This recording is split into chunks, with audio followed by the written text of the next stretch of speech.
ऐंकार ह्रींकार रगस्ययुक्त श्रींकार कूटार्थ महाविभूत्या ओंकार मर्म प्रतिपादनिप्याम नमो நம ஸ்ரீ குருபாதுகாப்பியாம். எல்லாம் வல்ல குரு திருவடிகளை விசேஷமாக நமஸ்கரித்து இன்று ஒரு சுப தினம், குருவருடும் திருவருடும் சேர்ந்து கிட்டிய தினம் என்று சொன்னால் வகையல்ல.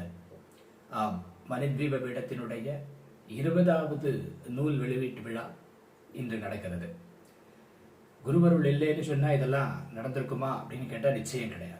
எல்லாம் பரிபூர்ணமா குருவினுடைய அனுகிரகம், குருவினுடைய பிக்ஷை. இன்றைக்கு நாம இந்த மாதிரியான கிரந்தங்களை எல்லாம் அனுபவித்துக் கொண்டிருக்கிறதுக்கு அவளுடைய ஒரு பரிபூர்ண ஆசிதான் காரணம் அப்படின்னு சொன்னா அதுல எந்த விதமான மாற்று கருத்தும் யாருக்குமே இருக்காது. அப்படி குருநாதருடைய ஆசீர்வாதத்தாலே மணித்வீப பீடத்திலே 20வது புத்தக வெளியீடாக ஸ்ரீ சூலினி துர்கா சஹஸ்ரநாமம் என்கின்ற சஹஸ்ரநாமத்தினுடைய விளக்க உரை பாஷ்யமானது தமிழிலே வெளியிடுகிறது.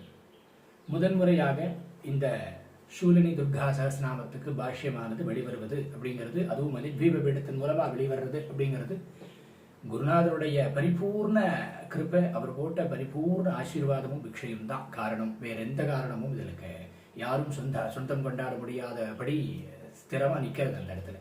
அந்த காரணம் தான். ஏன்னா ஸ்ரீகுரு தான் சர்வத்துக்கும் காரணமா இருக்கக்கூடிய புதுசக்தியா இருக்கக்கூடியவர். அதனால அப்படி இருக்கக்கூடிய அந்த பாவனோபனிஷத்திலே அப்படித்தானே உங்களுக்கு முதல்ல ஸ்லோகமே அப்படிதான் வருது, ஸ்ரீகுரு காரண புதுசக்தின்னு. அப்படி எல்லாத்துக்கும் காரணமா இருக்கக்கூடிய குருநாதாள் அவளுடைய திவ்ய சரணார பிந்தங்களை பிடிச்சின்றதன் பேரிலே அவள் நமக்கு நிறைய ஞானத்தை கொடுத்து நிறைய விஷயங்கள் எல்லாம் தெரியப்படுத்தின்னு இருக்கா ஒன்னொன்னா. அப்படிப்பட்ட ஒரு நிலையிலே இந்த சூலினி துர்கா சஹஸ்ரநாமம் அப்படிங்கிறது ரொம்ப விசேஷமான சஹஸ்ரநாமம். எப்படி அப்படின்னா, பொதுவாக இந்த சஹஸ்ரநாமம் ரொம்ப வருஷமா புழக்கத்தில் இருந்துட்டு இருக்கு. நீங்க எல்லா கடைகளிலே போட்ட துர்கா சஹஸ்ரநாமம் அப்படின்னு நீங்க கேட்டீங்கன்னா தமிழ்லையோ சம்ஸ்கிருதமோ தெலுங்கோ ஹிந்தியோ எதில் கேட்டாலும் இந்த துர்கா சஹஸ்ரநாமம்னு கேட்டா இந்த சஹஸ்ரநாமத்தை தான் எடுத்து கொடுப்பா. இந்த சஹஸ்ரநாமம் தான் அச்சல பிரதியில இருக்கு மேக்சிமம். அதாவது அப்படின்னு சொல்ல வர்றது என்னன்னா, துர்கான்னு சொன்னாலே இந்த சஹஸ்ரநாமம் தான் பிராதான்யமா இருக்குங்கிற அளவுக்கு தெரியப்படுது. ஆனா என்ன ஒரு சின்ன ஒரு வருத்தம் என்ன ஆயிடுதுன்னா, இது நாள் வரையிலே எந்த சஹஸ்ரநாமா எந்த புராணத்துல சொல்லப்பட்டிருக்கு, எந்த அத்தியாயத்துல, எத்தனாவது அத்தியாயத்துல எங்க இருக்கு அப்படிங்கிறது தெரியாமையே இருந்தது. பூர்வ உத்தர பாகங்களும் கிடைக்காமலேயே இருந்தது. குருநாதருடைய ஆசீர்வாதமும் அம்பாளுடைய பரிபூர்ண கிருப்பை எப்படி வேலை செஞ்சிருக்கு இந்த சஹஸ்ரநாமத்திலேங்கிறதுக்கு இதுவே ஒரு பெரிய ஒரு உதாரணம். இந்த சஹஸ்ரநாமத்துடைய விசேஷம் ஒரு பெரிய உதாரணம். இதுவரையிலே நாம வெளியிட்டு இருக்கக்கூடிய எந்த சஹஸ்ரநாமங்களும் பாஷ்யத்தோடு இருக்கிறதும் சரி, சஹஸ்ரநாமாக்களும் சரி, மற்ற கிரந்தங்களும் சரி, ஆதாரம் அதனுடைய அட்ரஸ் இல்லாம நம்ம கொடுத்ததே இல்லை இதுவரையில. நம்ம அட்ரஸ் இருக்கிற அத்தனை விஷயத்துக்கு தான் நம்ம எடுத்து கொடுத்துருக்கோம். லக்ஷ்மி சஹஸ்ரநாமம் கூட அட்ரஸ் அதுக்கு எங்க இருந்ததுன்னு தெரியாம இருந்தது. அதுக்கப்புறம் நமக்கு குருநாதருடைய ஆசீர்வாதத்தாலே அது பிரகாசமாச்சு. சனத்குமார சம்ஹிதையிலே ஸ்காந்த புராணத்துல இருக்கு அப்படின்னு நமக்கு தெரிய வந்தது. அதுபோல இது ஆரம்பிக்கும் பொழுது அம்பாள்கிட்ட பிரார்த்தனை பண்ணிட்டு ஆரம்பிக்கிறேன். ஆத்துல பீடத்துல இருக்கக்கூடிய அம்பாள்கிட்ட பிரார்த்தனை பண்ணிட்டு, அம்மா உன் சஹஸ்ரநாமத்தை எடுக்கணும்னு ஆசைப்பட்டு எடுக்கலான்னு எடுக்கிறோம்.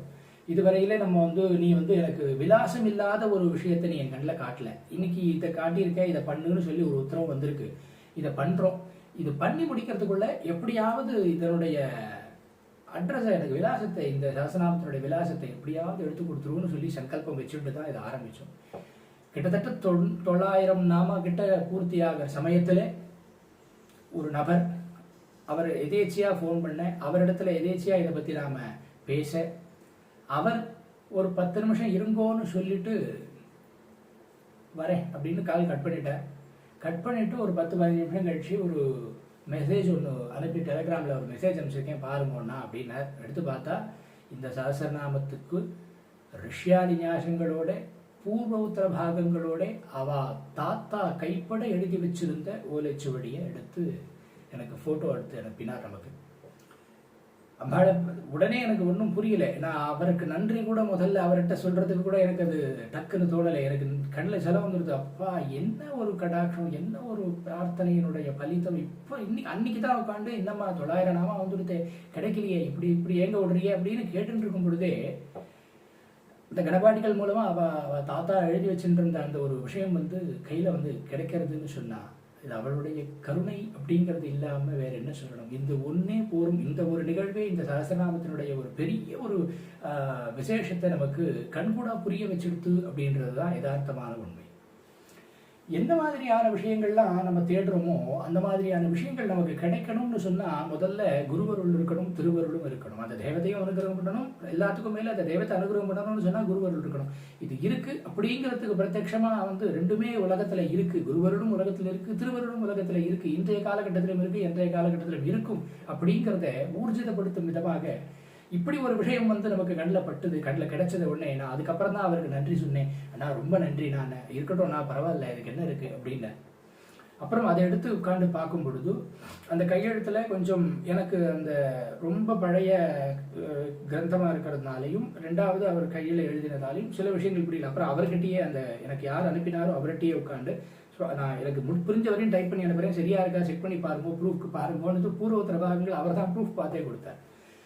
அந்த மாதிரி பார்த்து கொடுத்து அதுக்கப்புறமா அவரை எடுத்து இந்தந்த விஷயங்கள்லாம் இருக்குண்ணா, இந்தந்த விஷயங்கள்லாம் இதில் இருக்குண்ணா அப்படின்னு நாங்கள் டிஸ்கஸ் பண்ணும்போது பார்த்தா அவ்வளோ சிரேஷ்டமாக அவ்வளோ விசேஷமான ஒரு பலிதங்கள்லாம் அம்பாளே வரப்பிரதானம் பண்ணியிருக்கா இந்த சஹஸ்ரநாமத்துக்கு. அப்படிப்பட்ட இந்த சஹஸ்ரநாமம் தான் சூலினி சஹஸ்ரநாமம். பொதுவாக துர்கா சஹஸ்ரநாமம், துர்கா சஹஸ்ரநாமம் அப்படின்னு பொதுவாக சொல்லப்படக்கூடியது. ஆனால் எந்த ஒரு சஹஸ்ரநாமமாக இருந்தாலும் சரி, மேக்சிமம் மூலமந்திரத்தை ரகசியமாக அந்த சஹஸ்ரநாமத்தில் அந்தந்த தேவதைகளுடைய மூலமந்திரம் ரகசியமாக அந்த சஹஸ்ரநாமத்தில் இருக்கும். அப்படித்தான் எப்படி லலிதா திருசதியில் ஸ்ரீமத் பஞ்சசாட்சரி ஒவ்வொரு அக்ஷரமும் முதல் நாமாவில் நிற்கிறதோ அது போலவே ஒவ்வொரு சஹஸ்ரநாமாவிலையும் சில நாமாக்கள் மூலமந்திரங்கள் ரகசியமாக வந்துடும், இல்லை பிரத்யக்ஷமாக வந்துடும், இல்லாட்டி கூட்டமாக, அதாவது எப்படி சொல்றது, இப்படி இருக்குங்கிறத ஒரு வேறு விதமாக சங்கியை ஒரு கடமையாதி சங்கையிலையோ இல்லாட்டி வேறு ஏதோ ஒரு சங்கையில் வேறு ஏதோ ஒரு டிஃபைனில் கொடுத்துடுவான். இந்த சஹஸ்ரநாமத்தில் பிரத்யக்ஷமாகவே இது சூலினி துர்கா சஹஸ்ரநாமம் தான் அப்படிங்கிறதுக்கு ஆதாரம் எங்கே இருக்குது அப்படின்னு கேட்டால், இந்த சஹஸ்ரநாமத்தினுடைய கடைசியில், அதாவது இந்த சஹஸ்ரநாமாலேயே கடைசி நாமாக்களுக்கு முன்னாடி அந்த சூலினி துர்கையினுடைய மூல மந்திரத்தினுடைய ஒவ்வொரு அக்ஷரமும் முதல் அக்ஷரமாக வச்சு ஆத்தியாட்சரமாக வச்சு நாமாவளிகள் அமையிறது. அது ரொம்ப விசேஷமான ஒரு தன்மை. அடியன் எப்பவும் சொல்றது உண்டு, நாமாக்களை உணர்ந்து உணர்ந்து உணர்ந்து பார்க்கணும். அந்த நாமாவை உணர்ந்து உணர்ந்து நம்ம புரிஞ்சிக்கும் பொழுது அந்த உணர்வு உள்ளுக்குள்ள இறங்கும் போது அந்த தேவதையினுடைய அனுகிரகம் பரிபூர்ணமா நமக்கு கிடைக்கும். அப்படி அந்த பரிபூர்ணமா கிடைக்கக்கூடிய அந்த ஒரு தன்மையிலே தான் எல்லா சஹஸ்ரநாமாக்களையும் இருக்கு. ஆனா அதை நம்ம புரிஞ்சுக்கணும். அதே மாதிரி எப்பவும் சொல்றது, ஒரு நாமாக்குள்ளேயும் இன்டர் கனெக்ட் ஆனது இருக்கு. ஒரு நாமா இருக்குன்னா அடுத்த நாமா இருக்குன்னா இது வேற நாமா இது வேற நாமா மாதிரி தெரியும். ஆனா இது ரெண்டுத்துக்கும் ஒரு செயின் லிங்க் இருக்கும். ஆங்கிலத்தில் சொல்லுவா கேயாஸ் தெரப்பி அப்படின்னு சொல்லுவா. ஒன்றோடொன்று சம்பந்தம் இல்லாதது, ஆனா அதுக்குள்ள இருக்கக்கூடிய கனெக்ஷன்ஸ் இருக்கும். அந்த மாதிரியான ஒரு விஷயம் எல்லா சஹஸ்ரநாமத்திலையும் உண்டு. அடியனுடைய வகுப்புகளில் அடியனுடைய மாணவர்களுக்கு எல்லாருக்கும் இதை தான் பிரதானமாக புரிய வைக்கிறதுக்கு முற்படுவேன். அவளுக்கும் அது புரியும். இது சஹஸ்ரநாமாக்களுக்கு மட்டும்தானா அப்படின்னா இல்லை, சஹஸ்ரநாமாக்கு மட்டும் இல்லை, எந்த ஸ்லோகங்கள் எந்த கிரந்தங்கள் எடுத்துட்டாலும் சரி அதுக்கு உண்டான செயின் லிங்க் இருக்கத்தான் செய்யுது. அது சரியா புரிஞ்சுக்கிறதுக்கு உண்டான பக்குவம் குருநாதருடைய ஆசீர்வாதத்தால் தான் மட்டும்தான் கிடைக்கும். அது நமக்கு கிடைக்கணுங்கிறதுக்காகத்தான் இந்த மாதிரியான விஷயங்களை குருநாதால் நமக்கு அனுகிரகம் பண்றா அப்படிங்கிறதுல எல்லளவும் சந்தேகம் கிடையாது. அப்படி இந்த துர்கை அப்படின்னு சொன்னாலே போரும், துக்கங்கள் எல்லாம் நிவர்த்தி ஆகுது. துக்க நிவாரணி துர்கா அப்படின்னு சொல்ல, துர்கான்னு பேருக்கே துக்கத்தை அழிப்பவள் அப்படின்னு தானே அர்த்தமாகுது. அப்படி துக்கத்தை அழிக்கக்கூடியவளா இருக்கிறவருக்கு எத்தனை விதமான நாமாக்கள் இருக்கும் இல்லையா? அப்படி பார்த்தா பொதுவா இன்னைக்கு பரவலா தெரிஞ்சுட்டு இருக்கிறது அப்படின்னு பார்த்தா கிட்டத்தட்ட 6 சஹஸ்ரநாமாக்கள் துர்கைக்கு மட்டுமே தனியா இருக்கு. ஏன்னா துர்கா மட்டும்தான் காளி குலத்துக்கும் லலித குலத்துக்கும் இதுலயும் உண்டு அதுலயும் உண்டு அப்படிங்கிற மாதிரிலாம் இல்லை. அது தனியான ஒரு குலமா தௌர்க குலமா தனியா இருக்கு. இது ரெண்டுத்திலுமே சேராம அது தனியா நிக்கிறது அப்படின்னா அதனாலதான் சர்வசாத்தியா அப்படின்னு சொல்லுவான். மகாலட்சுமியை கூட சர்வசாத்தியா மகாலட்சுமின்னு சொல்றது உண்டு. சண்டி தான் சர்வசாத்தியா மகாலட்சுமி, வேற யாரும் இல்லை. சண்டி ஏதோ சர்வசாத்தியா மகாலட்சுமி எங்கேயோ நினைச்சுக்க வேண்டாம். அவதான் நீங்க புவனேஸ்வரி பீடத்துல பார்த்தேன்னா அங்க இதுக்கு இது வச்சிருப்பா, போட்டோ வச்சிருப்பா. அங்க பார்த்தேன்னா இந்த பிரான்ச்சஸ் மாதிரி அந்த ஃபேமிலி ட்ரீ மாதிரி போட்டுருப்போம். அதில் கீழே பார்த்தீங்கன்னா வேரில் ஆணி வேர்லன்னா சர்வசியாத்தியா தான் இருப்போம். அப்படி அந்த சர்வசியாத்தியா தான் எல்லாத்துக்கும் ஆதாரமாக இருக்கக்கூடியவள். அவளே ஜேஷ்டா, அவள் தான் மூத்தவள். அதனால தான் அபிராமி சொன்னார், கரை கண்டவனுக்கு மூத்தவளே என்றும் பூவா முகுந்தற்கு இளையவளே அப்படின்னு சொல்லுவார். அதனால எல்லாவற்றுக்கும் ஆதிகாரணியா இருக்கிறவள் அவளே பலவேறு ரூபங்கள் இருக்கிறாள். ஏன்? நம்முடைய புரிதலுக்காக. நமக்கு அவ்வளவு புரிஞ்சுக்கிற அளவுக்கு கெப்பாசிட்டியானது இல்லை, இன்றைய காலகட்டத்தில் இல்லை. அப்போ நமக்கு அது வர்றதுக்கு வரையில என்ன பண்றது? அப்ப வர்ற வரையில நம்ம அதை புரிஞ்சுக்கிறதுக்கு நமக்கு ஒரு அளவு வேணும். எனக்கு இந்த சைஸ்ல இது இப்படி இருந்தா தான் என் கண்ணுக்கு விசிபிலிட்டி இருக்கு. ஒரேடியா பூதாகரமா இருக்கு அப்படின்னா, ஒரு இதுவே இல்லாம நிர்விகல்பமா இருக்கு, நிராகாரமா இருக்கு அப்படின்னு சொன்னா அது நம்ம கண்ணுக்கு புலப்படுமா? புலப்பட. அப்ப என்ன பண்ண முடியும்? அப்போ அது நம்ம சைஸுக்கு கம்மி பண்ணணும். அது நம்ம சைஸுக்கு கம்மி பண்ணணும். இல்லாட்டி நம்ம சைஸுக்கு கொஞ்சம் கண்ணுக்கு தெரிகிற அளவுக்கு குட்டியா இருந்தா பெருசு பண்ணணும். அதனால தான் வேதம் சொல்றது அனோரணீயானு மகதோர்மகியானு. இறைவன் எப்படி இருக்கிறான் என்று சொன்னா அணுவிடும் அணுவாக இருக்கிறான், மகத்திலும் மகத்தாக இருக்கிறான், பெருசிலும் பெருசா இருக்கான். அபிராமி பட்டர் சொல்றார், அடியேன் அறிவுக்கு அளவானது அதிசயமே அப்படின்னு சொல்றார். என்னுடைய புத்திக்கு வந்து நீ வந்தியேமா, புத்தியில் புறக்கும் புறத்தை என்றேன்னு சொல்லுவார். எனக்கு புரிய வச்சே, நீ எனக்கு புரிய வச்சியே, எனக்கு புரிகிற அளவுக்கு நீ வந்தியே. உன்னுடைய பரம சைத்தன்யத்தை எல்லாத்தையும் அப்படி ஒரு பிரபஞ்சத்தையே ரூபம் இது. நீ வந்து அப்படியே விராட் ஸ்வரூபம். அந்த விராட் ஸ்வரூபமா எனக்கு காட்சி கொடுக்கணும்னு அந்த புரிஞ்சுக்கிற புரிதல் எனக்கு இல்லை. ஆனா என் புரிதலுக்காக உன்னுடைய விராட்டை சுருக்கி கரச்சரணங்களோடு வந்து நின்று 2 கரங்களோ 4 கரங்களோ 8 கரங்களோ 16 கரங்களோ வந்து நின்று எனக்கு இதுதான் அப்படின்னு சொல்லி அனுகிரகம் பண்றியே, உன்னை நான் எப்படி பாராட்டுவேன்னு சொல்ற ராஜசேகர பகவத்பாதர். ஆக இந்த மாதிரியான விஷயங்கள் தான். இப்படி இருக்கிற போது இந்த மாதிரி தேவதைகளுக்கு எவ்வளவு நாமாக்கள் இருக்கும், எவ்வளவு நாமாக்கள் இருக்கும், எவ்வளவு கோடிக்கணக்கான நாமாக்கள் இருக்கிறது. அம்பாளுக்கு கோடிக்கணக்கான நாமாக்கள் இருக்கு. இது லலிதோபாகியானத்துல அகஸ்தியருக்கும் ஹயகிரீவருக்கும் நடக்கக்கூடிய சம்பாஷணையில முதல் அத்தியாயத்திலேயே இந்த விஷயம், இந்த சப்ஜெக்ட் ஆனது வருது. இந்த பாருங்க சுவாமி, நீங்க இவ்வளோ சொல்லிட்டேல், கோடிக்கணக்கான நாமாக்கள் அம்பாளுக்கு இருக்கு, எல்லாத்தையும் சொல்லிட்டேல், மந்திரணிக்கு சொல்லிட்டேல், தண்டினிக்கு சொல்லிட்டேல், அதை சொல்லிட்டேல், இதை சொல்லிட்டேல், எல்லாம் சொல்லிட்டேன், லலிதைக்கு மட்டும் சொல்லலையேன்னு தான் ஆரம்பிக்கிறார் இந்த லலிதோபாகியானமே. அப்படிதான் ஆரம்பிக்கும். அப்போ அது போல துர்கைக்கும் நிறைய இருக்கு. எத்தனை சகசரநாமா இருக்குன்னா கணக்கில் இல்லாதது இருக்கு. ஆனா பரவலா எவ்வளவு தெரிஞ்சிருக்கு வெளியேன்னா 6 சகசிரநாமா விசேஷமான முறையில தெரிஞ்சிருக்கு. 6 சகசிரநாமா எழுதுல இருக்கு. ஒன்று ருத்ரயாமலத்தில் இருக்கக்கூடிய தேவி ரகசியத்தில் இருக்கக்கூடிய ஒரு சகசிரநாமா, அடுத்தது குலார்ணவ தந்திரத்தில் ஒரு சகசிரநாமா, அடுத்தது தந்திரராஜ தந்திரத்திலே ஒரு சகசிரநாமா, அதுக்கு அடுத்தது விஸ்வசார தந்திரத்தில் ஒரு சகசிரநாமா. சரி, இப்போ எத்தனை ஆச்சு? 3 4 ஆச்சு. அப்போ மீதி ரெண்டும் ஸ்காந்தத்தில் தான் இருக்கு. ஸ்காந்தத்தில் தான் இருக்கு. இதுல ஸ்காந்தத்தில் 2 இருக்குன்னு சொன்னேன். அந்த 2ல் 1 இந்த சூலினி துர்கா சகசிரநாமம், அதான் துர்கா சகசிரநாமம் அப்படின்னு சொல்ற வழக்கம் உண்டு. அதே மாதிரி அம்பாளே இதுக்கு ஒரு பேர் கொடுக்குறா தெரியுமோ? என்ன பேரு? வஜ்ர பஞ்சர கவச்ச ஸ்தோத்திரம் அப்படின்னு சொல்லி அம்பாள் இதுக்கு ஒரு சிறப்பு பெயர் கொடுக்குறா துர்கையே. ஏன்னா இதனுடைய பலஸ்துதியில அவ்வளவு விசேஷம் சொல்லப்பட்டிருக்கு. வயிற்று வழியாலே அவதிப்படக்கூடியவள், வயிறு சம்பந்தப்பட்ட நோயில அவஸ்திப்படக்கூடியவா இதை அபிமந்திரணம் பண்ணி அதில் செய்முறையெல்லாம் குருமுகாந்தமாக கேட்டுக்கணும். நான் அடியை வந்து இப்போ வந்து ஒரு இது மட்டும் சொல்கிறேன். அந்த ஒரு ஜலத்தில் அபிமந்திரம் பண்ணி அந்த ஜலத்தை சாப்பிட்டா மறுபடியும் அவளுக்கு அந்த உபாதைகள் தீர்றது மட்டுமே இல்லை, அவன் மறுபடியும் அது வராமையே இருக்கும் அப்படிங்கிறா. இதெல்லாம் ஸ்லோகபூர்வமாக அம்பாளே வரப்பிரதானத்தில் கொடுத்துருக்கா. நீங்கள் வாங்கி படித்து பார்த்தீங்கன்னா தெரியும். அதே போல் முழங்கால் வலிகள், கை கால் முட்டி வலி, இந்த முட்டி எல்லாம் இருக்கு பாருங்க, அந்த மூட்டு சம்பந்தப்பட்ட பிரச்சனைகள் அதெல்லாம் நிவர்த்தி ஆகிறதுக்கு இந்த சகசநாமா ரொம்ப தி பெஸ்ட் அப்படின்னு சொல்லி அம்பாளே சொல்றா. குழந்தைகள், முக்கியமா குழந்தைகள், இந்த பாலாரிஷ்ட தோஷம் அப்படின்னு சொல்லுவா. குழந்தைகள் திடீர்னு அழுவும், திடீர்னு ஒரு மாதிரி மெலிஞ்சு போயிடும், திடீர்னு ஒரு மாதிரி குண்டாயிடும், ஒரு மாதிரி எல்லாம் ஒரு 4 விதத்துலையும் வரும். அது பாலாரிஷ்டம்னு சொல்லுவா. அந்த பாலாரிஷ்ட தோஷங்கள் நிவர்த்தி ஆகணும் அப்படின்னு சொன்னா இந்த சஹஸ்ரநாமாவை அந்த குழந்தைகளுக்கு பாராயணம் பண்ணணும், அந்த குழந்தைகளுக்காக பாராயணம் பண்ணணும் அப்படின்னு சொல்லியிருக்க அம்பாள். இதை அப்படி பண்ணும்போது பாலாரிஷ்ட தோஷங்கள்ல இருந்து நிவர்த்தி ஆகுது. அந்த குழந்தைகள் நல்ல ஸ்ரேயஸோடவும் நல்ல ஒரு ஞானத்தோடவும் நல்ல புத்தியோடவும் பயம் இல்லாமையும், முக்கியமா பயம் இல்லாம தைரியமா இருக்கும் அந்த குழந்தைகள். அவளுடைய லைஃபே நல்லபடியா இருக்கும் அப்படின்னு சொல்றார். ஸோ இந்த மாதிரி நிறைய விஷயங்கள் இதனுடைய பலஸ்துதியிலே சொல்லப்பட்டிருக்கு. இந்த சஹஸ்ரநாமத்துக்கு என்ன விசேஷம் அப்படின்னா, பஞ்சபாண்டவாள் நமக்கு எல்லாரும் தெரியும். மகாபாரதத்துல பஞ்சபாண்டவா, இந்த பஞ்சபாண்டவா வனவாசத்தை பூர்த்தி பண்ணும்போது, அஜ்ஞான வாசத்தை பூர்த்தி பண்ணும் பொழுது, ராஜஸ்தான் கிட்ட இருக்கக்கூடிய பன்சாரா அப்படின்னு சொல்லக்கூடிய ஒரு க்ஷேத்திரம், அங்க ஒரு சக்தி பீடம் இருக்கு. அங்க அந்த அம்பாளுக்கு இந்த சஹஸ்ரநாமத்தால தான் அந்த அர்ச்சனையை ரெகுலரா அங்க பண்ணிட்டு இருக்கா அப்படின்னு நமக்கு மகேஷ் கடபாடிகள் அவர்கள் சொன்னார். ஏன்னா அவர் அங்க போய் தரிசனம் பண்ணியிருக்கிறதா எனக்கு சொல்லி, அந்த இடத்துல இதுதான் நான் பண்றா, இவ்வளவு விசேஷமான சஹஸ்ரநாமம் அது அப்படின்னு சொல்லி எனக்கு சொன்னார்.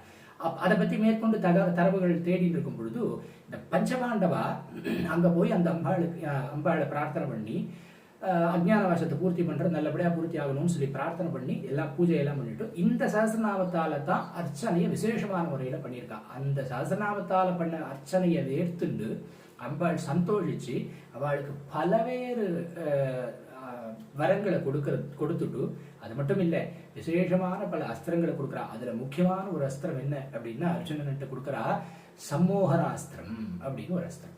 சம்மோகனாஸ்திரம் அப்படின்னா என்னன்னா, சர்வத்தையும் மோகம் பண்ண, எதிரில் நிக்கிறவனை மோகிக்க வைக்கிறதுக்கு, அப்படியே மயங்க வச்சுடுமா. அதுக்கு சம்மோகனாஸ்திரம்னு பேரு. அது கிருஷ்ணருடைய விசேஷத்தின் பேர்ல அர்ஜுனனுக்கு அது கிடைச்சு, இந்த சம்மோகனாஸ்திரத்தை அவன் எங்க பிரயோகம் பண்ணணும், எப்படி பிரயோகம் பண்ணணுங்கிறதையும் கிருஷ்ணர் பக்கத்துல இருந்து சொல்லி கொடுத்தாரு. கிருஷ்ணரும் திருக்கையும் அண்ணா தங்க தானே, வேற ஒண்ணும் இல்லையே, யாரும் இல்லையே.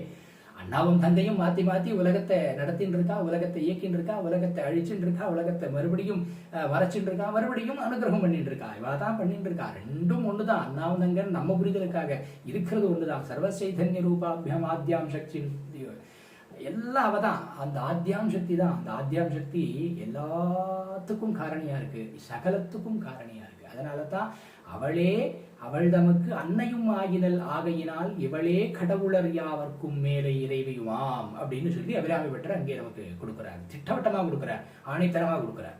துவளேன் ஒரு தெய்வம் உண்டென்றா என்று கொண்டாடி அப்படின்னு சொல்றாரு பாருங்க. அப்படி இந்த மற்றதெல்லாம் இது இல்லைன்னு சொல்லல, மற்ற தெய்வத்தெல்லாம் கிடையிலன்னு சொல்ல, அதுக்கு அர்த்தம் அப்படி இல்லை. அது என்னன்னா, இன்னொரு தெய்வம்னு ஒண்ணு இல்லைன்னு சொன்னா என்னன்னா, எல்லாமே அவதாங்கிற அந்த புத்தி, ஏகாகிர சித்தம் ச ஏகா அப்படிங்கிற அந்த அத்வைத சித்தாந்தத்தை நல்ல உணர்ந்ததுக்கு பிறகு மற்றதுவும் வேறாக தெரியாது அப்படின்னு சொல்றா. அதனாலதான் எப்படி சொல்றா, நமக்கு அதுவாகவே மாறுகிறது. எத் பாவம் தத் பவதின்னு சொல்றா பாருங்கோ. அதெல்லாம் இதுல தான் நடக்கிறது. ஆக இவ்வளவு விசேஷமான ஒரு சஹஸ்ரநாமம், அற்புதமான ஒரு சஹஸ்ரநாமம். அம்பாளை ஆராதிக்கணும் அப்படின்னு சொன்னா நாமாக்களுக்கெல்லாம் பஞ்சமே கிடையாது. நம்ம சம்பிரதாயத்தில் இருக்கிற மாதிரி, சனாதன சம்பிரதாயத்தில் இருக்கிற போல இறைவனை கொண்டாடுவதற்கு வழிமுறைகள்லாம் கொட்டி கிடக்கு. இதுதான் அதுதான் இல்லை, 9 விதமா பிரிச்சு கொடுத்துட்டா. உங்களுக்கு எந்த விதமா வேணுமோ நீ பண்ணு, அர்ச்சனை பண்ணு, வந்தனம் பண்ணு, தாசியம் பண்ணு, சக்கியம் பண்ணு, ஆத்ம நிவேதனம் பண்ணு, பிரதட்சிணம் பண்ணு, நமஸ்காரம் பண்ணு, என்ன வேணா பண்ணு. ஆனா எதை பண்ணாலும் இறைவனை நோக்கி உன்னுடைய சிந்தனை இருக்கட்டும் அப்படிங்கிறது தான் அங்க நமக்கு எடுத்து சொல்லக்கூடிய ஒரு விஷயமாக இருக்கிறது. அப்படி இந்த விஷயத்தை எல்லாம் தெள்ள தெளிவா புரிஞ்சுண்டு ரிஷிகள் அவர்கள் நமக்காக அதை கிரகிச்சு கொடுக்கிறார். அப்படி கிரகிச்சு கொடுக்கும் பொழுது அதை கிரகிச்சு கொடுத்ததை நாம உபயோகப்படுத்தி, நாம அதை பயன்படுத்தி, நம்ம அதை பிரயோகப்படுத்தி வாழ்க்கையில நம்ம அதை வச்சுட்டு யூஸ் பண்ணி நம்ம மேல வர்றவங்க பாருங்க.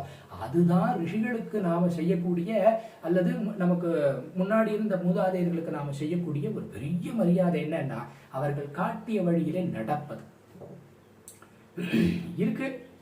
இருக்கட்டும் அப்படின்னு இல்லாம இருக்கு, எடுக்கணும், படிக்கணும், தெரிஞ்சுக்கணும். சனாதன தர்மத்தை நான் தூக்கி நிறுத்துறேன் அப்படின்னு சொல்றது மட்டும் போராது. தூக்கி நிறுத்துறதுக்கு நீங்க ஒன்றும் பண்ண வேண்டாம், போராட்டம் பண்ண வேண்டாம், ரோட்ல இறங்கி நீங்க ஆர்ப்பாட்டம் பண்ண வேண்டாம், கும்பல் கூட வேண்டாம், நீங்க கூட்டம் போட வேண்டாம், பைசா செலவு பண்ண வேண்டாம், ஒன்றும் பண்ண வேண்டாம். என்ன பண்ணணும், நித்திய அனுஷ்டானத்தை பண்ண சொல்லியிருக்கா, நித்திய அனுஷ்டானத்தை பண்ணுங்க. இந்த மாதிரியான கிரந்தங்கள்லாம் இருக்கா நம்மகிட்ட இருக்கு. 18 புராணங்கள் இருக்கு, 18 உப புராணங்கள் இருக்கு. ஆக மொத்தம் 36 புராணங்கள். அதுல இருக்கக்கூடிய விஷயங்களை தெரிஞ்சுட்டா போதும். நம்மளுடைய வாழ்வியல் முறை அதில் இருக்கிறது. புராணங்கள்லாம் ஏதோ ஒண்ணு இல்லை, வாழ்வியல் முறை. நமக்கு ராமாயணம் என்ன கற்றுக் கொடுக்கிறது? பரதாரா விமர்சனம் கூடாது, அடுத்தவனுடைய மனைவி ஏறெடுத்து பார்க்காதே, பார்த்தா நீ அழிஞ்சிடுவேன், இது ஒரு விதம். அது மட்டுமா சொல்லி தர்றது? நீ என்ன தபஸ் நீ எவ்வளவு பெரிய கைலாசத்தினுடைய உச்சிக்கே போய் தபஸ் பண்ணினாலும் நீ தவறா நடந்துட்டேன்னு சொன்னா நீ அதலவாதாளத்துலதான் போய் விடுவே. உனக்கு 10 தலை இல்லை, 1000 தலை இருந்தாலும் நீ அழிந்து போயிடுவாய். தர்மமானது வெல்லும், அதர்மமானது அழியும், அழிந்தே தீரும், டைம் எடுத்துட்டாலும் அழியும். அப்ப இதெல்லாம் சொல்லி கொடுக்கறது. அண்ணா தம்பிகளுக்குள்ள பங்காளி சண்டைன்றது வரக்கூடாதுரா, வந்தா இந்த மாதிரி எல்லாம் பிரச்சனை வரும்டா, இந்த மாதிரி எல்லாம் இருந்தா இப்படி எல்லாம் வரும்டான்னு மகாபாரதம் கற்றுக் கொடுக்கறது. இப்படி ஒவ்வொரு விஷயங்களும் இந்த மாதிரி நமக்கு நிறைய சொல்லிக் கொடுக்கறது. அதை சொல்லிக் கொடுக்கறத புரிஞ்சுண்டு அதை யதார்த்தமா அதனுடைய அதை திருச்சி அது அந்த இருக்கக்கூடிய கிரந்தங்களை திருச்சி ஒரு மாதிரி பண்ணி அப்படியெல்லாம் சொல்றதுல எந்த பிரயோஜனம் இல்லை. இருக்கிறதாவே படிக்கணும். மூல கிரந்தங்களை படிக்க ஆரம்பிக்கணும். மூல கிரந்தங்களை படிக்க ஆரம்பிக்கும் பொழுது நம்முடைய வாழ்க்கையிலே ஒரு தெளிவு கிடைக்கும். வள்ளுவர் சொன்னார், கற்றதினால் ஆயபயன் என்கொள் வாலறிவன் நற்றார் தொழாளினி. அந்த கற்று என்ன பண்ணா, அந்த மூலத்தை புரிஞ்சுக்கலன்னு சொன்னா உன்னால ஒண்ணும் பண்ண முடியாது. கற்க கசடர கற்கவி கற்றபின் நிற்க அதற்கு தக, அதை படிச்சது போல நீ நடந்துக்கோ, அப்படின்னா உன்னுடைய வாழ்க்கை சிறக்கும் அப்படின்னு சொல்ற. ஆக இந்த விஷயங்கள் எல்லாம் எதுக்கு இதெல்லாம் சொல்றது அப்படின்னா, இந்த கிரந்த கர்த்தாக்கள் நமக்கு பண்ணி வச்சிருக்கா பாருங்க, அது எல்லாத்தையும் நாம சரியா புரிஞ்சுட்டாலே போதும். சனாதன தர்மம் தழைத்து நிற்கும். நம்ம அதுக்காக பெருசா ஒரு சேரிட்டியை வைக்க வேண்டாம், நான் அதை கூட்டம் போடுறேன், எதுவும் தேவையில்லை. நாம நம்ம வேலைகளை ஒழுங்கொழுங்கா பண்ணினாலே போதும். தனி மனித ஒழுக்கமும் தனி மனித மாற்றமும் தான் சமுதாயத்தினுடைய பெரிய மாற்றத்துக்கு உண்டான விதை.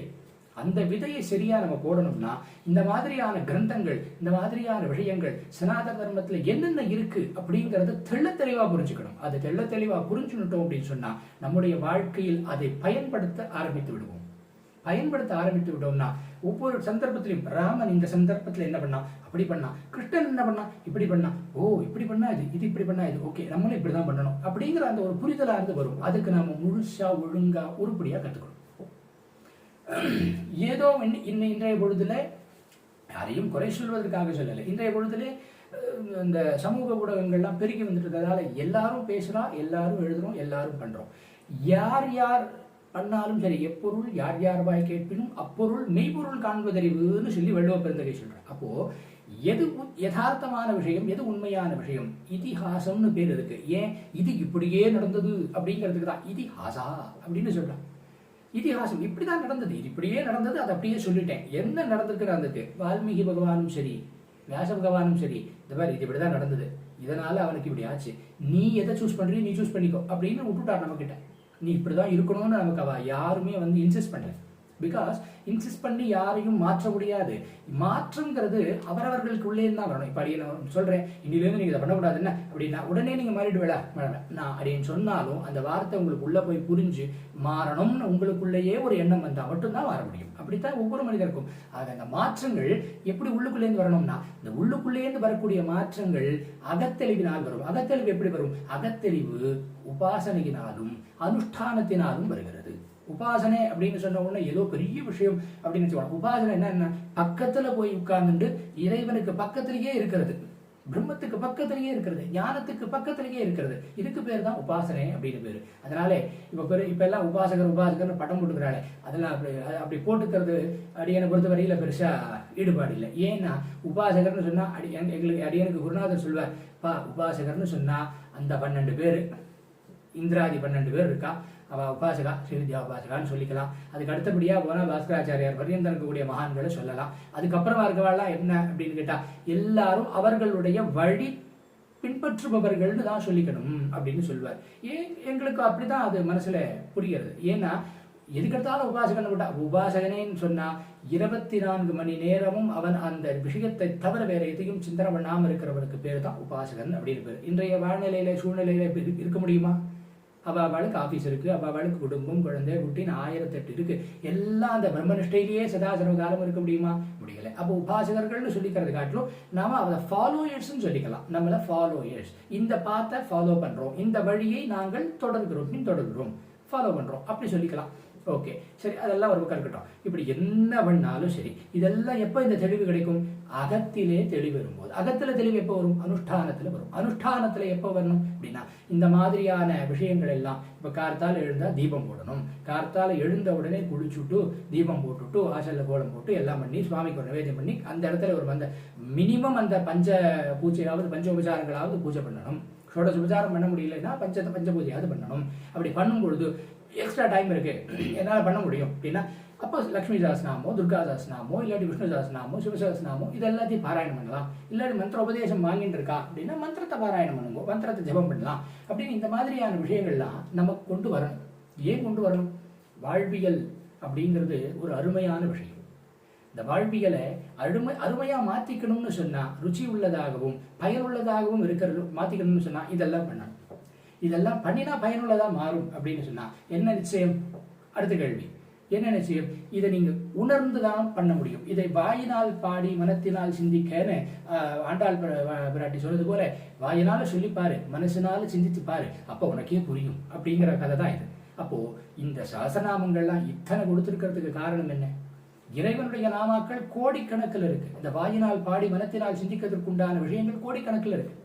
அதுல ஒவ்வொரு தேவதைகளுக்கும் ஒரு ஒரு ரிஷிகள் குறிப்பிட்ட காலகட்டத்தில் இந்த நாமாவன் பிரிச்சு கொடுத்துருக்கான். அப்படி இந்த சஹஸ்ரநாமங்களை படிக்கும் பொழுது, நாமாவை சொல்லும் பொழுது, ஒரு ஒரு நாமாவையும் சொல்லும் பொழுது, இல்லாதையும் நாமாவா இல்லாம ஸ்லோகமா நீங்க பாராயணம் பண்ணும் பொழுதோ, ஒரு ஒரு நாம ஒரு ஒரு ஸ்லோகத்தை சொல்லும் பொழுதோ உள்ளுக்குள்ளே நமக்குள்ளே அந்த ஆற்றலானது இறங்க வேண்டும்.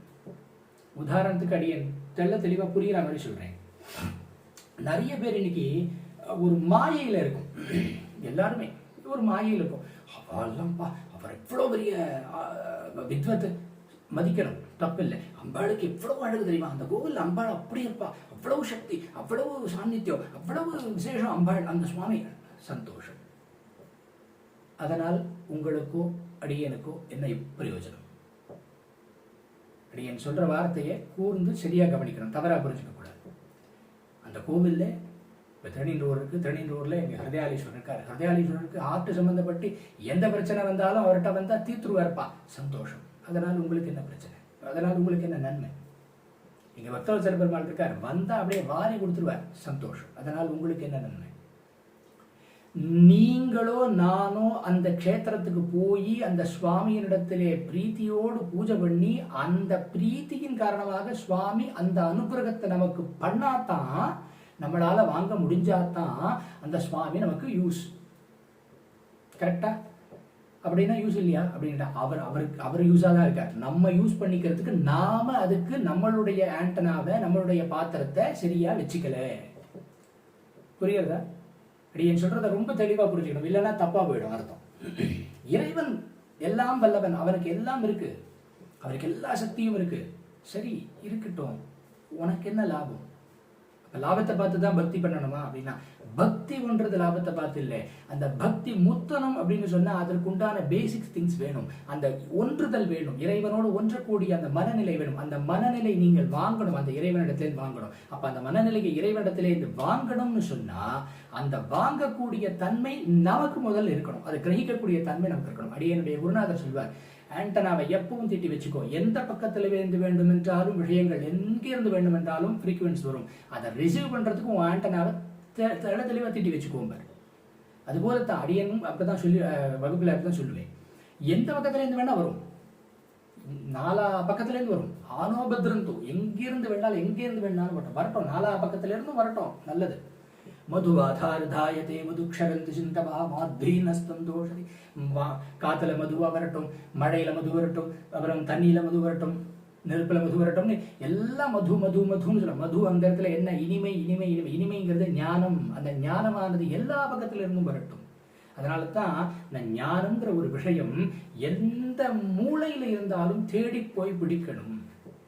பாருங்க, பொதுவாகவே உலகத்துல ரெண்டு விஷயம் இல்லைன்னு சொன்னா, ஒரு விஷயம் இருக்குன்னு சொன்னா ஒத்துக்க மாட்டா, ஒரு விஷயம் இல்லைன்னு சொன்னா ஒத்துக்க மாட்டா. இன்னொன்று என்னன்னா, இவன்ட்ட நிறைய பணம் இருக்கு, லட்சுமி கடாட்சம் ரொம்ப இருக்குன்னா, இல்லை சுவாமி ஏதோ கிஞ்சதான் இருக்கு சுவாமி, பூர்ணமா இருக்குன்னு ஒத்துக்க மாட்டா. ஏன்னா பூர்ணமா இருக்குன்னு ஒத்துட்டா நேத்திர விஷயம் ஆகிடும்னு ஒத்துக்க மாட்டான். அதே ஆசாமிகிட்ட போயிட்டு உனக்கு ஞானமே இல்லைன்னா ஒத்துக்கவே மாட்டான். எனக்கு நல்ல பூர்ணமா ஞானம் இருக்கு, சரஸ்வதி பூர்ணமா இருக்கான்னா தான் ஒத்துக்க முடியும், லட்சுமி பூர்ணமா இருக்கான்னா ஒத்துக்கிறதுக்கு மனசு டக்குன்னு வராது. அந்த பக்குவம் இருக்கு பாருங்க. இந்த பக்குவம் எல்லாம் புத்தி எல்லாம் எதுல வருது? எதனால வர்றதுன்னா இறைவன் கொடுக்கிற ஞானத்தினால் வர்றது. இந்த ஞானம் எது மூலமா வரும்? படிக்கிறது மூலமா வரும். எதை படிக்கணும்? சனாதன தர்மத்திலே சம்பிரதாயங்கள் கொட்டி கணக்கு. 18 புராணங்கள், உப புராணங்கள் 18, கிரந்தங்கள் சம்ஹிதைகள் இருக்கு, அப்புறம் வேதங்கள் இருக்கு, வேதாங்கங்கள் இருக்கு, எவ்வளவோ இருக்கு. அதுல எல்லாத்துல இருக்கிறதையும் நாம படிக்க முடியுமா? ஆயுசு பத்துமா? பத்தாது. மேக்சிமம் என்னெல்லாம் முடியுமோ அதை வரையும் படிப்போம். இறைவனுடைய அனுகிரகம் அது கொஞ்சம் கொஞ்சமா நமக்கு மேல வரட்டும், அப்படி பிரார்த்தனை பண்ணுவோம். இன்றையிலிருந்து ஒரு ஒரு பிரதிஜை பண்ணுவோம்.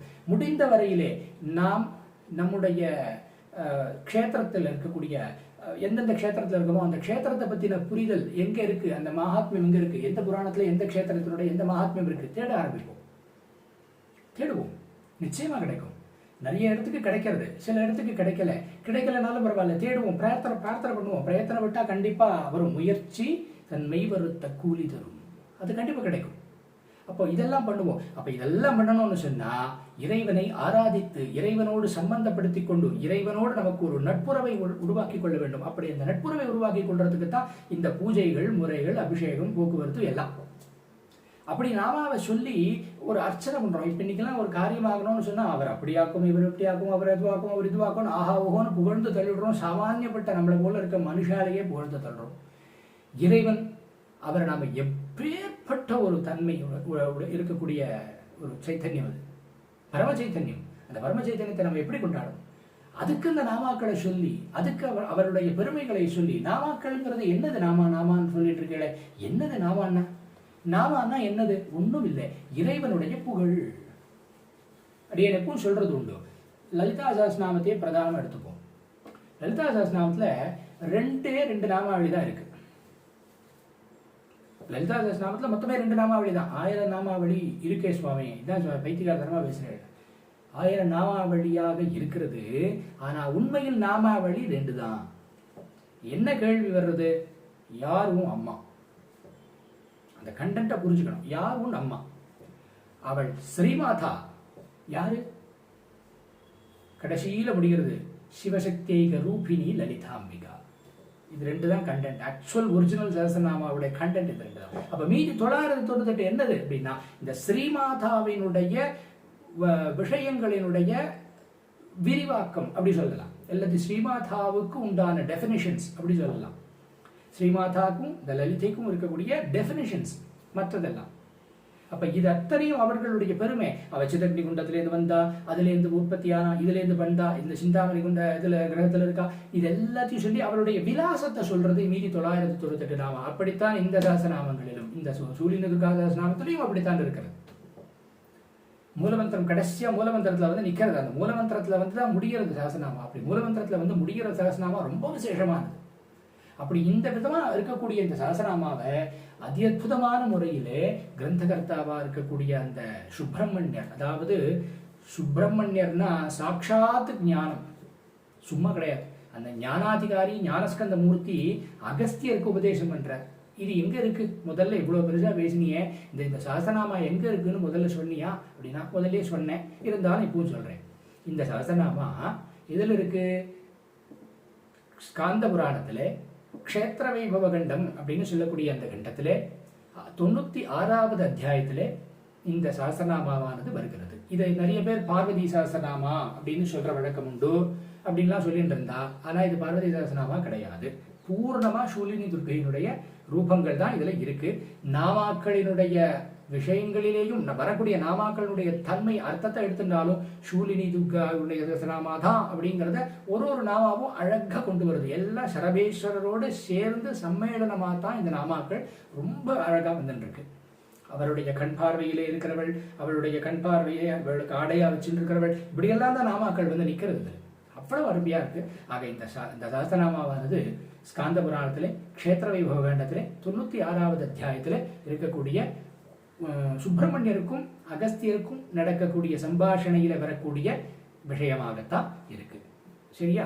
ரைட். இப்ப பலஸ்துதி எல்லாம் முதல்ல சொல்லியாச்சு. அப்ப இந்த சஹஸ்ரநாமா 6 சஹஸ்ரநாமாக்கள்ல இது ஒண்ணும். இந்த சஹஸ்ரநாமா ஒவ்வொரு விஷயத்தை, ஒவ்வொரு வார்த்தையை, இந்த சஹஸ்ரநாமால ஒவ்வொரு வார்த்தையை உச்சரிக்கும் போதும், சரீரத்திலிருந்து எழும்போதும், நம்ம சொல்லும் போதும், நாபி குண்டலினிலிருந்து அப்படியே அந்த பராவாந்த வாக்கு மாறி ஒவ்வொரு 4 விதமா மாறி கடைசியில வைக்கரியா வந்து நிக்கிறது.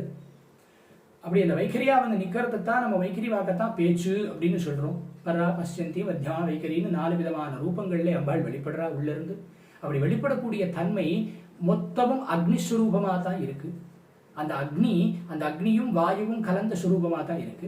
அந்த அக்னியும் வாயுவும் கலந்த சுரூபம் யாரு அப்படின்னா அதுக்கு பேரு ஜாதவேதஸ் அப்படின்னு சொல்றது. அக்னிக்கு ஜாதவேதஸ்னு பேரு. அப்ப ஜாதவேதசே சுனவாமசோ வராதி யதோ நிதா திவேதா வேதம் சொல்லி ஆரம்பிக்கிறதும் சூக்தத்துல துர்கா சூக்தத்துல இப்படிதான் ஆரம்பிக்கிறது. முழுக்க முழுக்க அவள் அக்னியாவே சொல்றது. அப்ப துர்கேன்னு சொன்னா அவள் அக்னியாகவே இருக்கிறாள், அக்னியாகவே இருக்கிறாள். எந்த அக்னியா இருக்கிறாள்? பிராணாக்னி அப்படின்னு சொல்லக்கூடிய பிராணாக்னியாகவே நமக்குள்ளே இருக்கிறாள். அதுதான் குண்டலினின்னு சொல்றோம். அப்ப இந்த குண்டலினி எப்படி இருக்கிறது? 3 சுத்து முழு சுத்தும் அரை சுற்று 3.5 சுத்தா சுத்திண்டு ஒரு நாகப்பாம்பு படுத்துட்டு தலையை இப்படி மேல வச்சுட்டு இருக்கிறது போல அழகா படுத்துட்டு இருக்கு. இது மேல எழுப்புறதுக்கு உண்டான விஷயம் இருக்கு பாருங்க. இதைத்தான் குண்டலினி யோகம் அப்படின்னு சொல்றோம், குண்டலினி சாதனை அப்படின்னு சொல்றோம். பதஞ்சலி யோகம் அது மாதிரி நிறைய யோகங்கள்ல பிரிச்சு சொல்றான். எப்படி சொன்னாலும் இதுதான் மூலமா இருக்கு. அப்ப உள்ளுக்குள்ள இருக்கக்கூடிய அந்த சர்வ சைத்தன்ய ரூபிணி, அந்த குண்டலினி சுரூபிணியா இருக்கிறவள் இந்த இடத்துல நமக்கு எப்படி காட்சியளிக்கிறாள்னா சரபேஸ்வரரோடு சக்தியாக காட்சியளிக்கிறாள். பொதுவாகவே இந்த சரபேஸ்வரர், பிரத்யங்கிரா, சூலினி துர்க்கை இந்த 3 பேரையுமே எப்படி பார்க்கணும் அப்படின்னு சொன்னா இச்சா ஞான கிரியா அப்படின்னு 3 விதமான செயல்கள் இல்லையா? அப்படிதான் இச்சாசக்தி, ஞானசக்தி, கிரியாசக்தின்னு சொல்லி இந்த 3 விதமான செயல்களாக தான் இங்க கொண்டு வந்து கொடுக்கறது. அப்போ இந்த இச்சா ஞான கிரியாசக்தியாக தான் இவ 3 பேரும் இருந்து பிரபஞ்சத்தை நடத்தி கொண்டிருக்கிறாள் அப்படிங்கிறது தந்திரசாஸ்திரத்தினுடைய துணிப்பு, அது சொல்லக்கூடிய விஷயங்கள். ஆக நம்ம அதெல்லாத்தையும் புரிஞ்சுக்கணும். அந்த டெப்த் எல்லாம் புரிஞ்சுக்கணும்னா இந்த சஹஸ்ரநாமால அந்த டெப்த் உங்களுக்கு இந்த சஹஸ்ரநாமால எடுத்து கண்டிப்பா கொடுத்துரும். முதல் முறையா படிக்கும் பொழுதே அதுல அவ்வளவு நாமாக்களினுடைய அந்த என்ன சொல்வா டெப்த் இருக்கும் இல்லையா, அந்த ஆழம் இருக்கு இல்லையா, அது நம்மளை அவ்வளவு சிந்திக்க வைக்கிறது. ஒவ்வொரு நாமாக்களும் அவ்வளவு அற்புதமான முறையிலே, நேர்த்தியான முறையிலே சுப்பிரமணிய சுவாமியாலே அகஸ்தியருக்கு சொல்லப்பட்டிருக்கிறது. பூர்வ உத்தரபாகங்களோட சொல்லப்பட்டிருக்கிறது. அம்பாள் வரப்பிரதானமா சொல்றா வஜ்ரபஞ்சர கவச்சம் அப்படின்னு சொல்றா. இந்த வஜ்ரபஞ்சர கவச்சமானது எப்படி இருக்கணும்னா வயிற்று வலியால் அவதிப்படுறவன் திருப்பி வயிற்று வலியே வராத அளவுக்கு அவனுக்கு சரிப்பட்டது. மூட்டு வலி முழங்கால் வலியால் அவதிப்படுறவனுக்கு திருப்பி அது வராது. பாலாரிஷ்டம் இருக்கிறவனுக்கு அது திருப்பி வராது. அதே போல முக்கியமா இந்த பில்லி சூன்யம் ஆபிசாரங்கள்லாம் இருக்கு இல்லையா, அந்த மாதிரி பிரச்சனைகள் இருக்கிறவா இந்த சாசனாமத்தை முறையா உபதேசம் வாங்கிட்டு பாராயணம் பண்ணும் பொழுது அவளுக்கு அந்த விதமான பிரச்சனைகள் எதுவும் வராது அப்படின்னு சொல்லி அம்பாளே வரப்பிரதானத்துல அழகான முறையில கொடுக்குறா. இது எல்லாத்தையும் வேற துர்கே துர்கே துர்கேன்னு சொன்னாலே போருமா, துக்கங்கள் எதுவுமே நம்ம கிட்டக்க வராது அப்படின்னு பெரியவாள்லாம் சொல்லுவா. அப்ப துக்கம் அப்படிங்கிறது எதனால வர்றது? நம்முடைய ஆசையினாலே துன்பம். ஆசையினால் துன்பம்னு தானே எல்லாருமே சொல்றா. பௌத்தத்துல கூட அதை தானே சொல்றா. ஆசையின் காரணம், துக்கத்தின் காரணம் ஆசை அப்படின்லாம் சொல்றா இல்லையா. அப்ப அந்த ஈஷா, அதுக்குதான் ஆசைன்னு பேரு. அந்த ஈஷா இல்லாம இருக்க முடியுமா? முடியாது. ஆனா அந்த துக்கத்தை எப்படி நம்ம அதுல இருந்து வரக்கூடிய துக்கத்தை எப்படி போக்கடிச்சுக்கிறது? இப்படித்தான் போக்கடிச்சுக்கணும். நாமாக்களை சொல்லி அவர்களை ஆராதனை பண்ணி அவளை ஆராதிக்க ஆராதிக்க ஆராதிக்க குழந்தையும் தெய்வமும் கொண்டாடுற இடத்துலன்னு சொல்லுவா இல்லையா. அப்படி குழந்தையும் தெய்வமும் கொண்டாடுற இடத்துல இருக்கிறது போலவே கொண்டாடினா அவளும் நம்மை கொண்டாடுவாள். இன்றைக்கு கூட நம்முடைய ஒரு பெரிய நம்ம ஆத்மார்த்த நண்பர் ஒருவர், அவர் சொன்னார், ஆத்துல இருக்கக்கூடிய அம்பாளுக்கு பூஜை பண்ணும்போது ஏதோ ஒரு சின்ன ஒரு தவறானது வந்துடுது, உடனே அம்பாள் அந்த பிரத்யட்சமா அவளுக்கு அந்த தவறை சுட்டி காமிச்சு அதை மாற்ற விட்டுட்டா அப்படின்னு சொல்லி அண்ணா சொன்னார். அதுபோல நிறைய விஷயங்கள் இந்த நடந்திருக்கு. இந்த அம்பாளுடைய புரிதல் அப்படிங்கிறது, சாக்தம் அப்படிங்கிறதனுடைய புரிதல் என்ன, தேவிங்கிறதனுடைய புரிதல் என்ன, உபாசனைங்கிறதனுடைய புரிதல் என்ன, இது எல்லாமே இந்த சாசனாமத்தை படிக்கிறது போதே நமக்கு எல்லாமே அம்பாள் அவ்வளவு ஞானஸ்வரூபமா இருந்து ஞானாக்னியா இருந்து நமக்கு புரிய வைக்கிறாங்கிறது தான் யதார்த்தமான ஒரு உண்மையாக இருக்கிறது. அப்படிப்பட்ட இந்த சஹஸ்ரநாமா அம்பாளுடைய அனுகிரகத்தினாலே பூர்ணமாக முதன்முறையாக பூரணமாக பூர்வ உத்தர பாகங்களோடும் ரிஷியாதி ஞாசங்களோடும் பூர்ணமாக சஹஸ்ரநாமாவாகவும் ஸ்தோத்திரமாகவும் நாமாவளிகளாகவும், அதாவது தேவநாகரி தமிழ் 2 மொழியிலேயும் நாமாவும் நாமாவளிகளும் ஸ்தோத்திரமா இருக்கு. விளக்கங்கள் முழுமையா தமிழ்ல இருக்கு. அதோடு சேர்த்து விஸ்வரூபஸ்துதி, சூலி துர்காவுடைய விஸ்வரூபஸ்துதியும் துர்கா பஞ்சர ஸ்தோத்திரமும் இதனுடைய அனுபந்தமாக பின்னாடி சேர்க்கப்பட்டிருக்கிறது. இந்த புத்தகம் இன்றைய தினம் குருநாதருடைய ஆசீர்வாதத்தாலே, உங்கள் எல்லாருடைய ஆசீர்வாதத்தாலே இந்த புத்தகத்தை வெளியிடுவதில் மற்றற்ற மகிழ்ச்சி அடைகிறோம். இந்த சூலினி துர்கா சாஸ்திரநாமம், சூலினி பாஸ்கரம், ஸ்ரீ சூலினி பாஸ்கரம் அப்படின்ற பேர்ல இந்த துர்கா சஹஸ்ரநாமத்தை உங்கள் அனைவருடைய முன்னிலையிலையும் வெளியிடுவதிலே மற்றற்ற மகிழ்ச்சி அடைகிறோம்.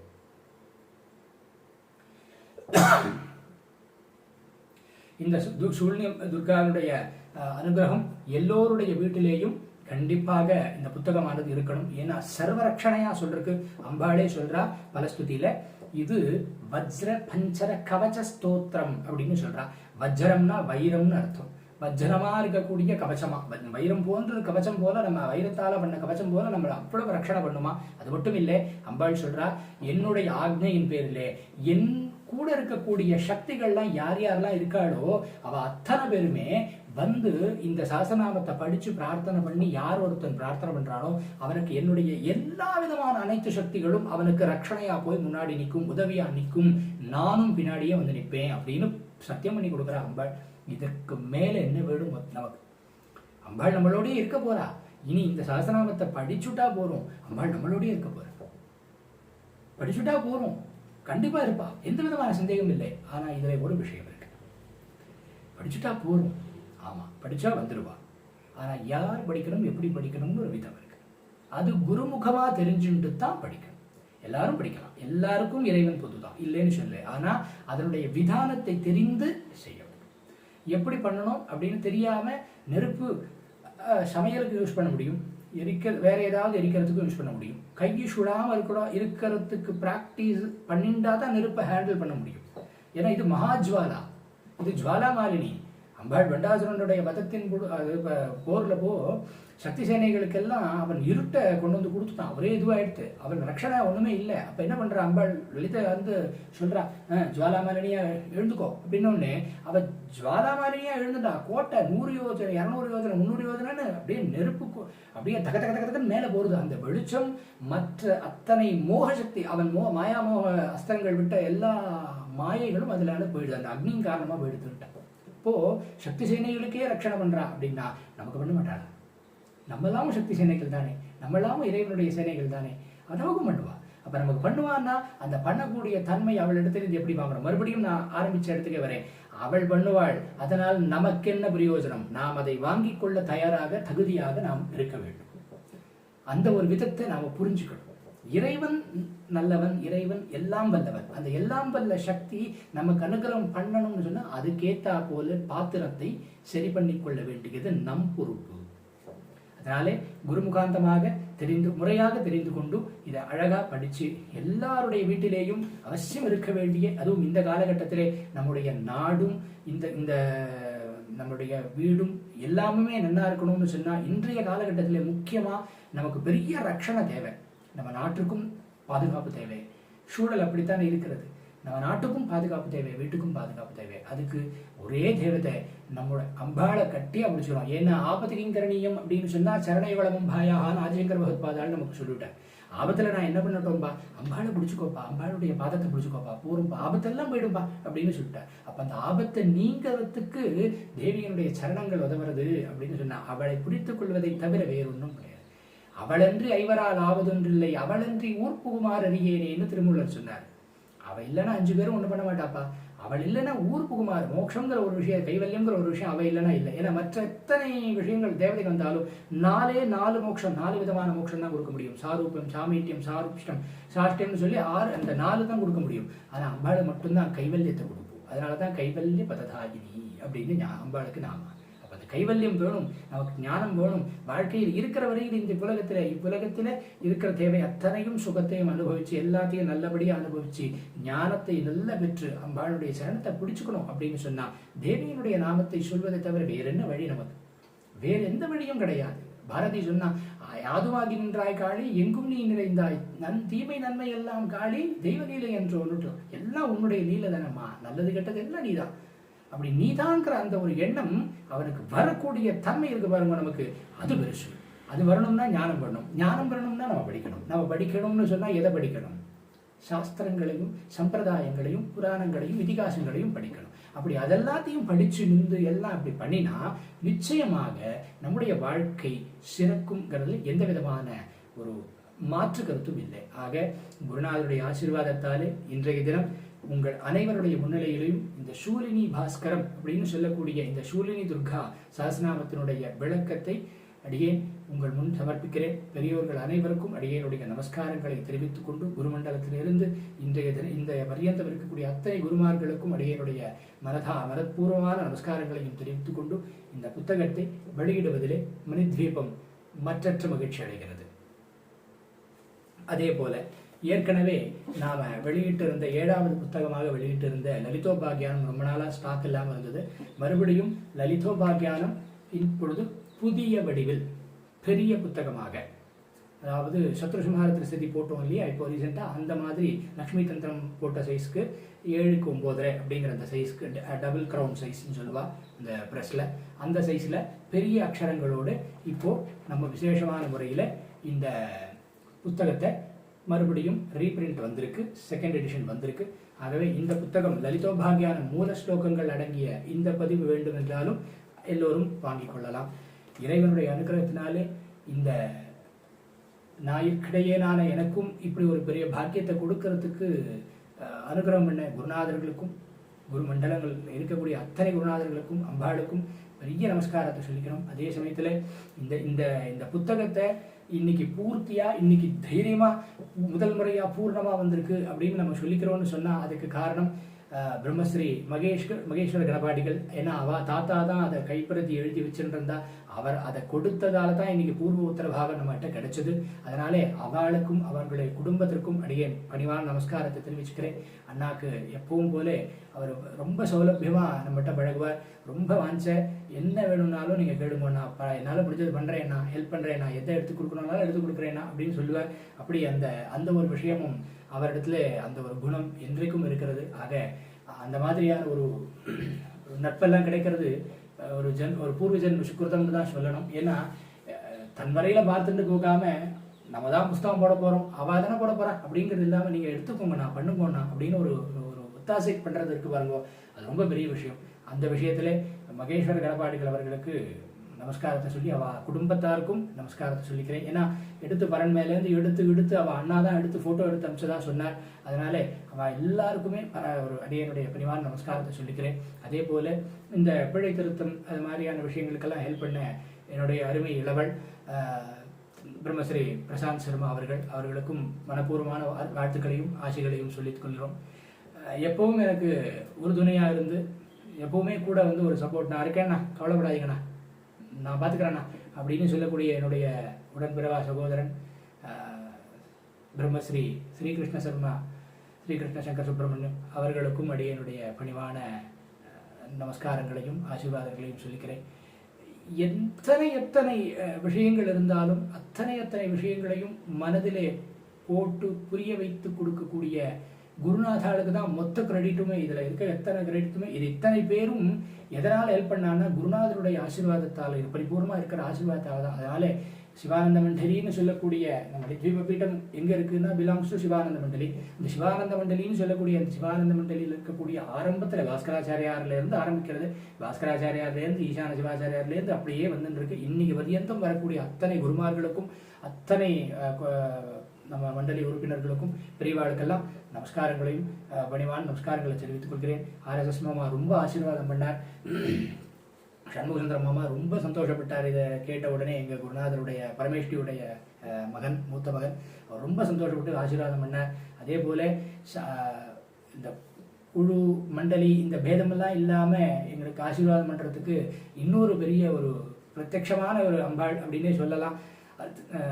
பிரம்மஸ்ரீ அருஷக்தி மாமா அவரும் ரொம்ப சந்தோஷப்பட்டு ஆசீர்வாதம் பண்ணார். இந்த மாதிரி பெரியவாள், அதே மாதிரி சாஸ்தா ராஜகோபால் மாமா அவர் ரொம்ப சந்தோஷப்பட்டு ஆசீர்வாதம் பண்ணார். இந்த மாதிரி நிறைய பெரியவாளுடைய ஆசீர்வாதங்கள் தான் நம்மை வழிநடத்துகிறது. அதனால பெரியவர்கள் அனைவரையும் நாம் எப்பொழுதும் கொண்டாட வேண்டும். அப்படி கொண்டாடிட்டு இருந்தால் அவளை மதிச்சு அவளுக்கு நிறைய நம்ம வாட்டேருந்து கற்றுக்கணும். கற்றுண்டா நிச்சயம் நமக்கு நிறைய சொல்லிக் கொடுப்பா. நம்ம அதன் மூலமாக நம்ம நல்லா வரலாம். ஆக அம்பாளை பற்றின புரிதல், தேவியை பற்றின புரிதல், கஷ்டங்கள் எல்லாம் நிவர்த்தி ஆகிறது. வயிற்று வலி உட்பட எல்லா உபாதைகளும் நிவர்த்தி ஆகுது. மூட்டு வலி, கால் வலி, இடுப்பு வலி எல்லா வலிகளும் நிவர்த்தி ஆகுது. ஆபிச்சாரங்கள் எப்பேற்பட்ட ஆபிச்சாரங்களாக இருந்தாலும், எப்பேற்பட்ட கெட்ட விஷயங்களாக இருந்தாலும் அதெல்லாம் பஸ்மம், நிமிஷத்துல பஸ்மமாகுது. அப்படிங்கிறதா எப்ப நடக்கிறதுனா துர்கையை பிடிச்சுட்டா நடக்கிறது. துர்கே துர்கே துர்கே துர்கேன்னு சொன்னா போதும் துக்கங்கள் எல்லாம் போயிடும்னு சொல்றா. அப்ப துர்கேன்னு ஒரு நாமா சொல்றதுக்கே துக்கம் போறதுன்னா துர்கே துர்கேன்னு மட்டும் இல்லை, இதுல 1000 நாமாக்கள் இருக்கே. இந்த 1000 நாமாக்களையும் சொன்னா துர்கை எவ்வளவு சந்தோஷப்படுவா. அவள் சந்தோஷப்பட்டான்னா நிச்சயமா பரிபூர்ணமா அனுகிரகம் பண்ணுவா. சீக்கிரமா கலியுகத்துல 2 தேவதைய க்ஷிப்ர பிரசாதியா சொல்றா. ஒண்ணு கணபதியும் ஒண்ணு சண்டி, களவு சண்டி விநாயகவு அப்படின்னு சொல்லுவா.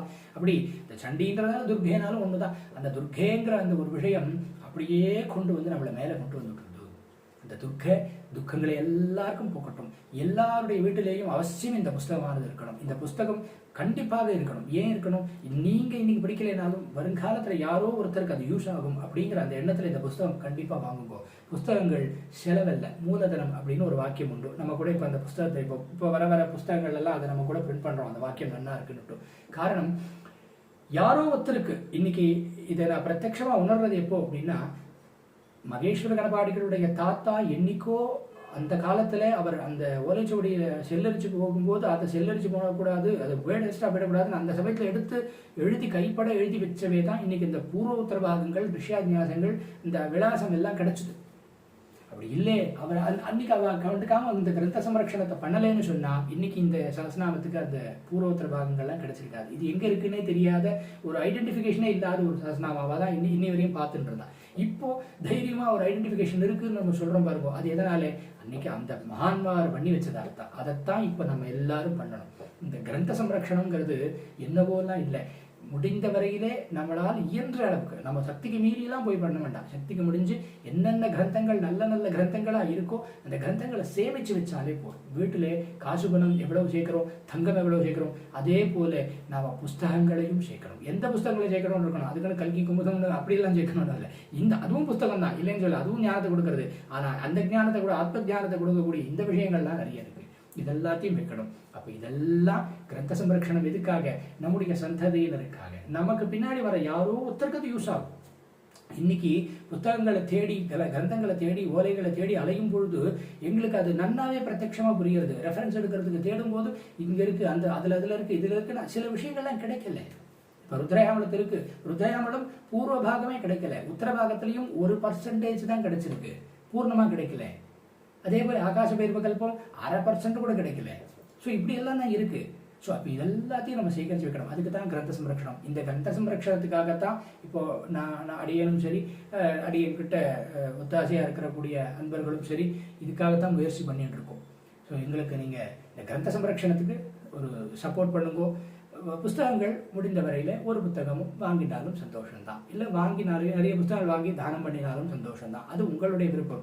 ஆனால் ஒரு புத்தகமாவது வாங்கி எல்லாரும் ஆற்றுல கண்டிப்பாக வச்சுக்கோங்க. ஏன்னா இது ஆற்றுல இருந்தாலே, வீட்டில் இருந்தாலே, இந்த சூலினி துர்க்கையினுடைய சாசனாமம் வீட்டில் இருந்தாலே போகும். எந்த விதமான கஷ்டங்களோ துக்கங்களோ எதுவுமே வராது அப்படிங்கிறது அம்பாள் வரப்பிரதானமாக இங்கே சொல்கிறாளே. நான் ஆற்றுக்கு வந்துடுவேன்றான். யார் இந்த சாசனாத்தை படிக்கிறாளோ வார்த்தை நான் இருப்பேன், அவள் கூடவே இருப்பேன், என் சக்திகள் மொத்தம் அங்கே இருக்கும் அப்படின்னு சொல்லிவிட்டான். அதனால நிச்சயமாக இந்த அனௌன்ஸ்மெண்ட் பண்ண உடனே நிறைய மிராக்கிள்ஸ் நடந்தது. அடியனுக்கு வந்து இந்த சபை மேல இந்த மிராக்கிள்ஸ் எல்லாம் சொல்றது பெரிய இன்ட்ரெஸ்ட் இல்லை. அதனால அடியன் சொல்லலை. நேத்திக்கு ராத்திரி அனௌன்ஸ்மெண்ட் பண்ண உடனே ராத்திரி 11:30 மணிக்கே ஒருத்தருக்கு வந்து அவ்வளோ அற்புதமான ஒரு விஷயத்த சொன்னார். அதை கேட்ட உடனே எனக்கும் ரொம்ப சந்தோஷமாயிடுது. நான் கிருஷ்ணாவுக்கு ஃபோன் பண்ணி உடனே சொன்னேன், கிருஷ்ணா இதை பாரு கிருஷ்ணா, இப்படி வந்து வாய்ஸ் மெசேஜ் கேடு கிருஷ்ணா அப்படின்னு அனுப்பிச்சு விட்டேன். அவனுக்கும் கண்ணெல்லாம் கலங்கிடுது. சரி பாருங்க, எந்த விதமான ஒரு விஷயங்கள் இருக்கு. அது மட்டும் இல்லை, யார் யாருக்கு போய் சேரணும்ன்றது உட்பட அம்பாள் முடிவு பண்ணியிருக்கா. வந்திருக்கு பாருங்க என்கொயரிஸ், அப்படியான ஒரு என்கொயரிஸ் வந்திருக்கு. காரணம் எங்கெங்கிருந்தோ வந்திருக்கு. அது எல்லாமே அவளுடைய விசேஷம், அவளுடைய பராக்கிரமம். அதுதான் உண்மை. அவள் எங்கெங்க போகணும், யார் யார் ஆற்றுல போகணும்னு அவள் முடிவு பண்ணிட்டாலோ அத்தனை பேர் ஆற்றுலையும் போய் தீர்வா. அதில் எந்த விதமான சந்தேகம் இல்லை. ஆக உங்கள் எல்லோருடைய முன்னிலையிலையும் ஒரு அற்புதமான தினத்திலே குருநாதருடைய பரிபூர்ண அனுகிரகத்தோட இந்த சூலினி பாஸ்கரம் அப்படிங்கிற நூலை வெளியிடுவதிலே மற்றற்ற மகிழ்ச்சி அடைகிறோம். இந்த புத்தகங்கள் வேணும் அப்படின்னு நினைக்கிறவா 9444980998 9444980998 என்ற எண்ணுக்கு வாட்ஸ்அப் மூலமாக தொடர்பு கொள்ளுங்க. ஏன்னா டக்குன்னு சிக்னல் கிடைக்காது. பிஎஸ்என்எல் சிக்னல் கிடைக்கலன்னா கொஞ்சம் சிரமமாயிடும். அதனால எங்கள் வாட்ஸ்அப்பில் தொடர்பு பண்ணினா கண்டிப்பாக எங்களால் உடனே உங்களுக்கு பதில் சொல்ல முடியும். அதனால வாட்ஸ்அப்பில் தொடர்பு கொள்ளுங்க. வேணும்னா இந்த வாட்ஸ்அப்லேயே உங்களுக்கு லிங்க்கும் அனுப்புவா. அந்த லிங்க்ல போனால் எங்களுடைய மற்ற 19 புஸ்தகங்களும் சேர்த்து இந்த புஸ்தகத்தோடு சேர்த்து 20 புஸ்தகமாகவே என்னென்ன இருக்குங்கிறத பார்த்துக்கலாம்.